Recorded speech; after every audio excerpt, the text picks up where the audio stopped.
Сәлеметсіңдер ме, балалар? Бүгін біз сіздермен әліпбиді оқуды бастаймыз. Бұл кітап әріптер мен сөздердің сиқырлы әлемі деп аталады. Кітап жай кітап емес, сиқырлы кітап. Енді балалар мұқият зер салып қараңыздар. 1, 2, 3. Ә әрпі.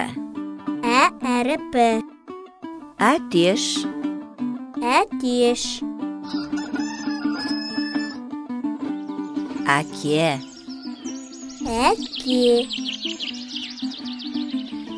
Әткеншек. Әткеншек. Әже. Әже. Әріп. Әріп. Әуен. Әуен. Әнші. Әнші. Әйнек. Әйнек. Әуежай. Әуежай.